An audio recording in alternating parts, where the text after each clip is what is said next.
Bonjour, c'est Dominique. J'ai un nouveau tutoriel que je voudrais vous montrer, vous enseigner, je devrais dire. C'est la première fois que je fais ce projet, alors si vous voyez cette série de tutos, c'est que ça a bien fonctionné, sinon je l'élimine. Alors voilà, j'ai acheté une boîte au magasin de dollars, alors peu importe la couleur, ça va tout être couvert. Et j'ai décidé de faire un projet que dans la boîte, on a des cartes qui sont finalement des pages interactives. Alors, toutes sortes de cartes. Ça, je vous montrerai je ne fais pas de tuto sur les cartes, je fais le tuto sur comment couvrir la boîte. Mais je vous montrerai le résultat final. C'est comme si j'avais fait une page. Alors ici, vous voyez, c'est la page où on aurait pu, l'endroit où est-ce qu'on aurait attaché un livre. Et puis ici, on met une carte. Mais moi, je mettrai une carte qui va tout simplement insérer comme ça et qui ressort de l'autre côté. Mais bon, j'ai une boîte, je voulais me faire ces cartes et couvrir la boîte. Alors, je vais vous montrer comment je procède. Premièrement, le couvert, on va le faire à la fin parce qu'on veut s'assurer que tout fonctionne avec la boîte en premier. Alors, j'enlève les cartes. Alors, je me suis assurée de faire les cartes pour qu'elles soient plus petites, je dirais de 1,5 cm de chaque côté, des quatre côtés, donc 1 cm de haut et 1 cm de large de moins. J'ai choisi un papier que j'aimais bien. Alors, ce que j'ai fait, c'est que j'ai calculé. Alors ça, ce sont des feuilles de 30 cm par 30 cm. Et j'utilise celle-ci pour pouvoir couvrir. C'est le maximum que je peux avoir de papier. Ici, je ne vous donnerai pas de mesure parce que, dépendamment de la boîte que vous avez, du projet que vous voulez mettre à l'intérieur, vous allez pouvoir ajuster selon vos mesures. Alors, j'ai mesuré la largeur de la boîte. J'ai fait exactement la même largeur. Okay? Et puis, j'ai coupé une bande pourvu que ce soit suffisamment grand, suffisamment long pour pouvoir couvrir autour et avoir au moins 1 cm, comme ils ont fait ici avec la boîte, qui va replier à l'intérieur. Alors seulement sur la partie large pour commencer. Et ensuite, ce que j'ai fait, dans le même papier, j'ai taillé des morceaux pour le côté ici, qui sont plus larges, environ 1 cm de plus chaque côté. Et puis aussi au moins 1 cm ici. Et puis ici, ça ne me dérange pas parce que ça va être couvert par l'autre morceau. Alors 2 morceaux comme ceci. Ensuite, ce que je vais faire, alors ici je n'encre pas les côtés parce que je vais ancrer le tour de la boîte quand ce sera terminé. Alors je vais commencer par travailler sur les côtés parce que les côtés vont enrober sur les côtés ici et puis celle-ci va être posée par-dessus, alors on ne verra pas la couture, ce que j'appelle la couture ici. Alors premièrement, je vais prendre ma planche ici. Et je mesure sur ma feuille la largeur exacte de la boîte. Alors, il ne faut vraiment pas dépasser parce que ça ne fonctionnerait pas. C'est-à-dire là où on va avoir le pli. Okay? Alors, exactement la largeur. Et j'ai fait une marque avec mon crayon et j'ai tracé une ligne de pliure. Et j'ai fait les deux ensemble. Alors, j'ai fait ma page au complet de 30 cm. J'ai fait les deux lignes. Ensuite, j'ai coupé au centre, c'est-à-dire 15 cm. Alors, ce qu'on va faire, c'est qu'on va commencer par plier les côtés. Et ici, à 1 cm environ du côté, on va se trouver à couper. Alors, ici, il faudrait vraiment mesurer la longueur exacte. Alors, si je me mets ici, alors exactement, pour que ce soit la même chose. Alors, on coupe un petit bout. Ici, j'ai le petit perçage qui avait été fait pour accrocher sur le crochet au magasin, mais ça ne me dérange pas parce que ça peut faire partie de ce qui va être emballé. Alors ici, ce qu'on a, c'est qu'on a fait une coche pour que, j'espère que vous voyez bien, je vais monter un petit peu la caméra, j'ai l'impression que c'est peut-être pas tout à fait suffisamment haut. Voilà. Alors ici, j'ai fait une coche qui va être pliée à l'intérieur. Alors ce qu'on peut faire aussi, je ne la couperai pas. Alors vous allez voir que je vais quand même improviser au fur et à mesure parce que comme je vous ai dit, je n'ai pas fait encore la technique. Alors ici, pour m'aider à avoir un pli qui est exact, alors je vais tracer une ligne ici. Voilà. Ça aurait été bien de tracer la ligne pour savoir exactement où couper, mais j'ai vraiment coupé au bon endroit. Mais pour vous aider, si vous tracez la ligne, vous coupez la coche jusqu'à la ligne tracée, c'est-à-dire de pliage vertical. Alors, je vais regarder ce que ça me donne. Alors ici, je suis correcte. Et ça va être plié à l'intérieur. Ici, on devrait enlever un petit morceau parce que ça a tendance à vouloir déchirer. Alors, je vais enlever une fine pointe et la terminer droite. Alors ici, fine pointe et terminer droite. Voilà. Alors là, ça devrait être plus facile à plier. Alors si je la plie, on voit que c'est plus facile à plier. Ce que je vais faire maintenant, je vais ajouter une autre ligne de pliure juste à côté. Je dirais à 1 mm juste à côté pour faciliter le pliage parce que la boîte a quand même, je dirais 1 mm d'épaisseur. Alors on doit considérer ça. Alors, je vous conseille de regarder la vidéo au complet avant de passer à la réalisation de la technique parce qu'il va y avoir de l'ajustement à faire. Alors ici, on voit très bien qu'on a fait un pli qui nous aide beaucoup à contourner le rebord de la boîte qui est quand même une certaine épaisseur. Alors je vous conseille vraiment une boîte d'une épaisseur intéressante pour faire quelque chose de solide. Alors ici, on voit que ça veut tourner un petit peu. Alors ce que je vais faire, je vais aussi faire une petite coche ici, une autre petite pointe de tarte comme ça. On va regarder ce que ça fait. Ici, comme ça. Alors ça va, je dirais. Bon, ici, j'aurais pas voulu utiliser le papillon. Alors, ce que je vais faire, c'est que je vais refaire la même chose, mais plus haut. Je refais la même chose, mais plus haut. Alors ici, je vais tracer une ligne, une autre petite ligne à côté. Et je vais, pourvu que j'ai suffisamment pour tourner 1 cm ici, je vais la couper. Et ce qu'il y aura à l'intérieur importe peu parce qu'on va couvrir l'intérieur par la suite. Je vais changer ma lame. Alors voilà, ici je vais plier. Alors j'ai recommencé plus loin parce que je veux vraiment pas voir le papillon parce que le papillon il va être sur le côté ici. Alors je voudrais pas en avoir un autre ici. Alors dépendamment de ce que vous avez comme motif sur votre papier.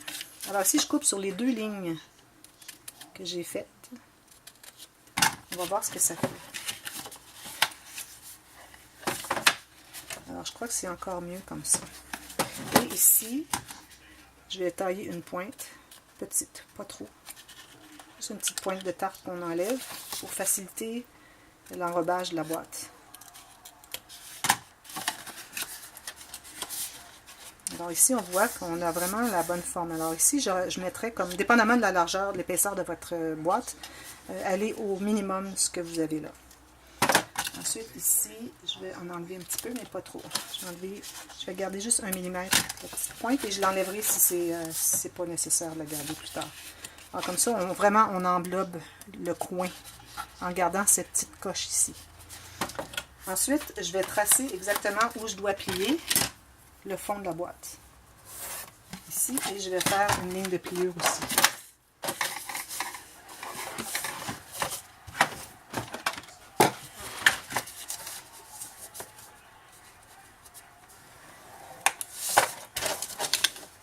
Comme ça.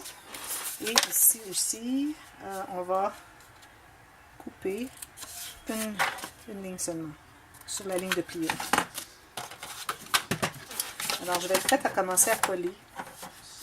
Vous voyez, ça enrobe très bien. Et puis, on ajuste ici. Alors, voilà. Je vais mettre la colle sur la partie de l'intérieur. Alors, ici, sur le petit coche. Sur le rebord. Petite coche ici. Je vais même en mettre une petite goutte sur la petite coche qu'on a laissée ici. Celle-ci. Alors, je vais m'assurer que c'est bien au fond. Je colle l'intérieur, comme ceci. Et on peut utiliser une règle pour pousser. Pour s'assurer que c'est bien poussé au coin. Les 2 côtés. S'assurer d'être bien poussé au coin. Alors voilà. Maintenant, ce que je fais, je vais coller sur la boîte.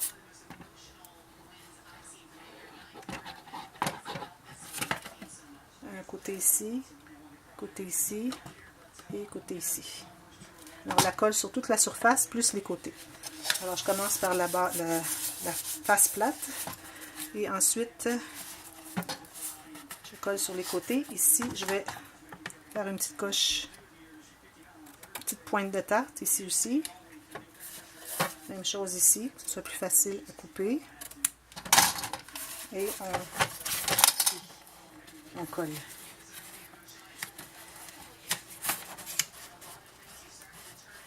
Ici, mon papier est glacé, alors c'est plus difficile à ce que la colle soit adhère. Ce que je vais faire aussi, c'est que je vais mettre la colle sur cette petite flappe ici.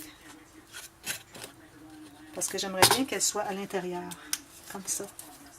Et ici aussi, je vais couper une petite pointe. Ici, ça va être couvert, alors ça importe peu. Mais on doit quand même le faire que ce soit bien plat sur le projet.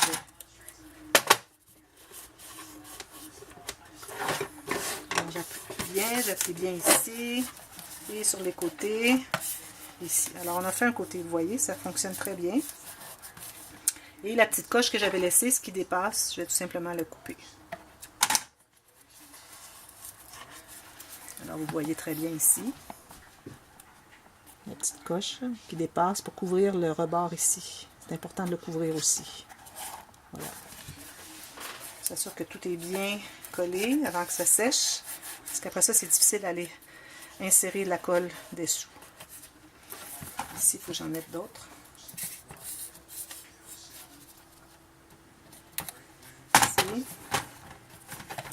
Même chose ici. Je vais en ajouter.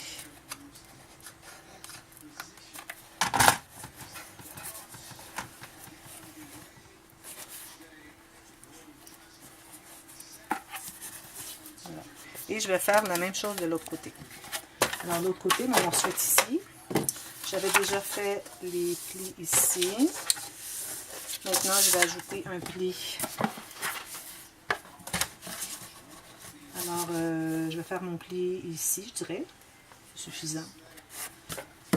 Alors, je fais une ligne de pliure. Je sais pas si vous voyez. Et j'en fais une autre, je dirais 2 mm plus loin. Alors, je coupe les deux lignes ici. Je peux couper une tranche de chaque côté, une petite pointe de tarte. Alors, ce petit morceau ici, la petite coche, est très importante à garder. Sinon, on voit le verre au travers de la boîte, puis ça fait vraiment pas joli. Et mes deux pointes de tarte ici. Et ici, on va biseauter aussi. Je crois que je l'ai bien ici, là. Alors, j'apprends avec vous finalement. Alors, on va faire la même chose. On va vérifier la mesure, voir si ça convient.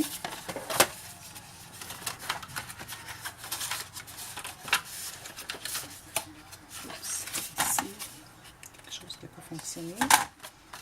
Qu'est-ce que c'est?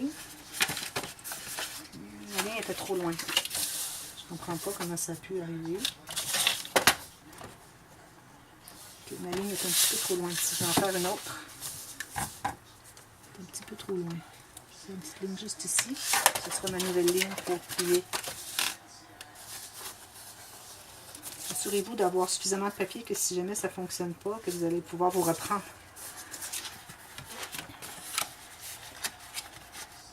Comme ça et comme ça. Je ne comprends pas pourquoi ça a déchiré. Ah, c'est parce que ma coche n'a pas été faite jusqu'au bout. Je crois que c'est ça. Alors, on doit inclure le... Voilà. Alors, je vais mettre la colle tout de suite. Ici, pour commencer. Je vais mettre ici sur la partie qui a déchiré pour m'assurer que ça soit bien collé. Parce qu'ensuite, c'est difficile d'avoir accès. Comme ceci. Comme ceci. On enlève l'excès de colle. Ici, je devrais biseauter un petit peu plus loin parce que je ne me suis pas rendue suffisamment loin. Voilà. Maintenant, je vais voir la ligne de pliure. Je trace la ligne ici.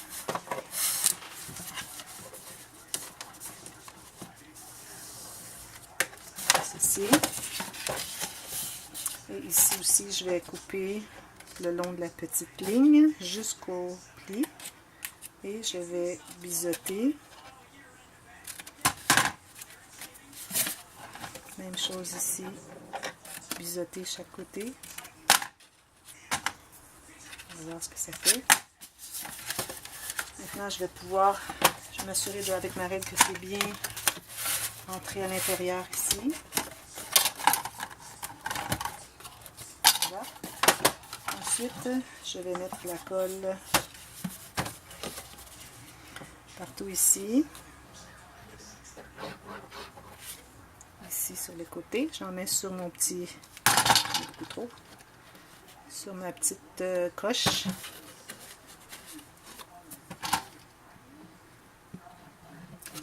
On commence par le plat. S'assure qu'il est bien droit, qu'il n'y a pas de poche. Ici.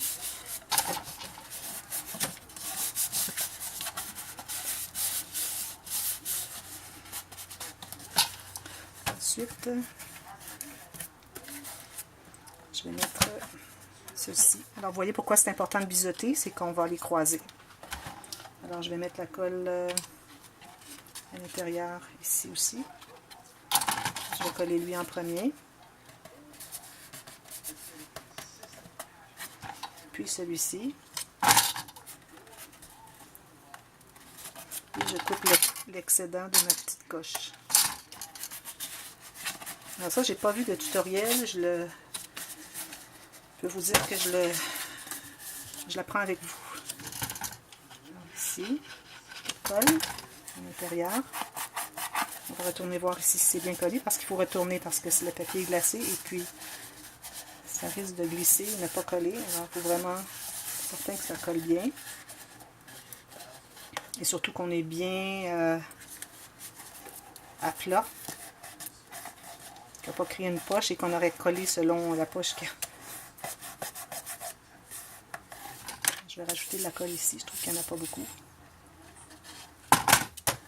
Et je vais couper ma coche ici. Je vais mettre un peu de colle sous la petite coche. Assurer que c'est bien à plat. Et voilà. Alors ça nous fait de beaux coins qui cachent complètement le papier. La petite coche est vraiment importante, comme vous pouvez voir.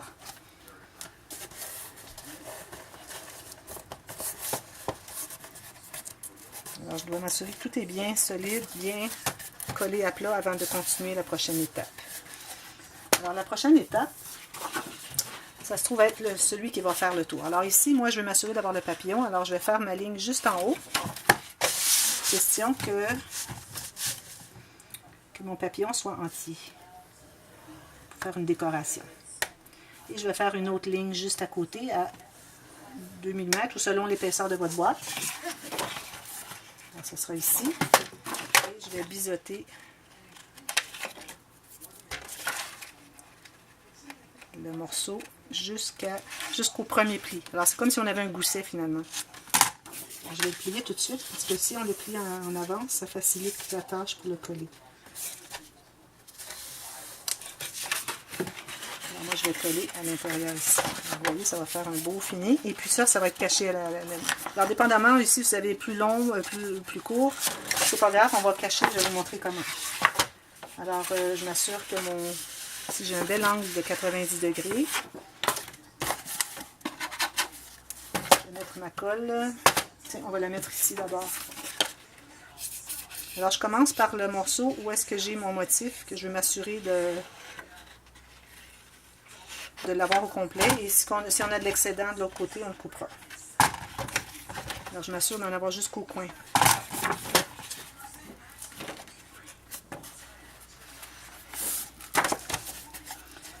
Voilà, ici, je me rends bien au coin, bien à plat.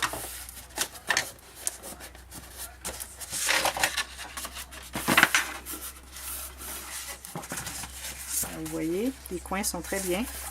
On ne voit pas du tout la boîte. C'est ça l'important, c'est de ne pas voir la couleur verte de la boîte parce que c'est pas vraiment dans nos couleurs, selon le type de projet qu'on veut faire.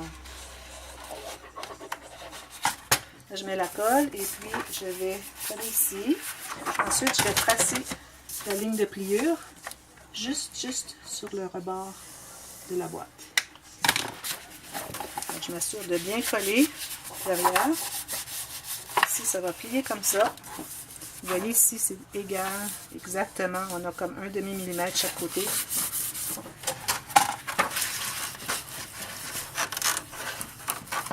Je pense que c'est quelque chose que je vais refaire dans le futur parce que j'adore faire des boîtes. Je suis une maniaque de boîtes.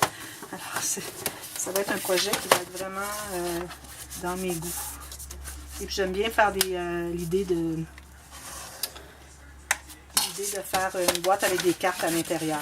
Alors, ça peut être n'importe quel genre, style de carte, ce que vous aimez faire. Alors, ici, je vais plier. Je vais pouvoir maintenant le coller.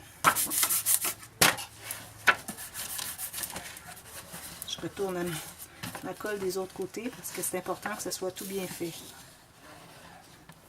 Tout le tour ici et partout comme ça.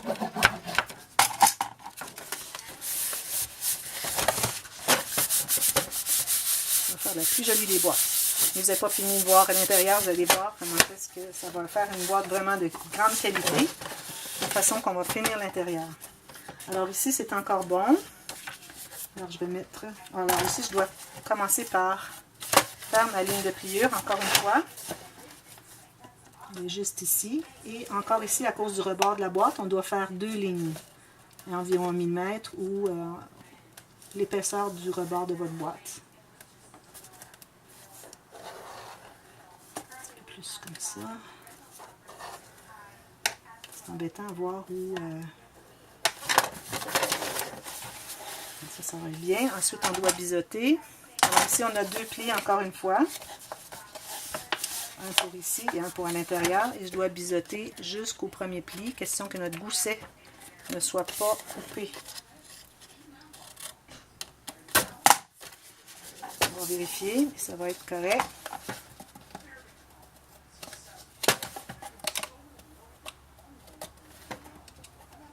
On peut se permettre de faire une petite coche enrobée. On doit avoir quand même un petit espace droit.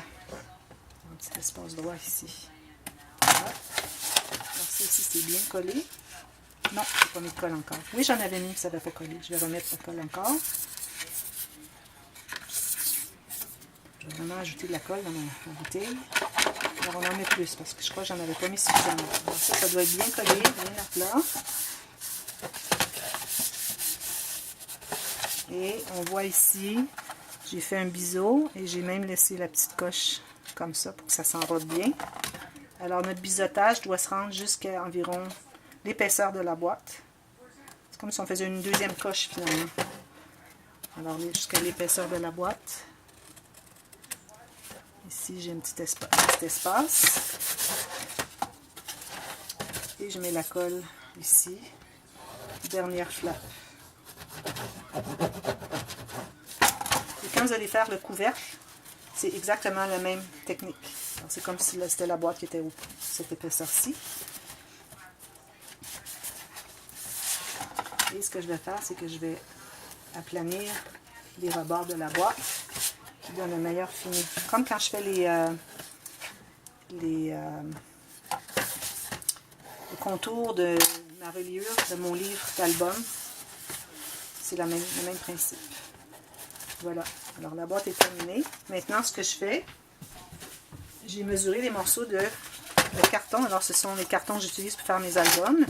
Je vais les couvrir de papier, soit uni ou imprimé, je vais voir. Et puis je vais tout simplement enrober ici, comme quand je fais les plaques décoratives sur le dessus de mes albums. Et puis je vais tout simplement les coller ici. Alors vous voyez, ça va complètement cacher les coutures de les rebords de notre pliage et ça fait une super belle finition. Alors c'est important de calculer l'intérieur 2 fois et puis ici aussi l'intérieur et l'intérieur. Alors vous voyez ici, j'attendais vraiment d'avoir terminé de couvrir la boîte avant d'ajuster. Alors j'avais coupé aléatoirement, mais quand même avec des mesures, mais je me disais peut-être un peu trop grand, j'aime autant avoir un peu trop grand et couper. Alors celui-ci, je devrais couper un peu parce qu'il est un peu trop serré. Alors je vais couper ceci, je vais les enrober et je vous reviens avec la technique pour coller ça. Et puis aussi, il ne faudrait pas oublier, avant de coller ça, de couvrir le fond. Moi, je ne veux pas garder le fond blanc, alors je vais mettre un papier. Probablement la même chose que ça, ici au fond. Et ça, couvrir avec un autre papier, et puis on va simplement les coller. Alors, je vous reviens avec la deuxième étape. Merci, à tantôt.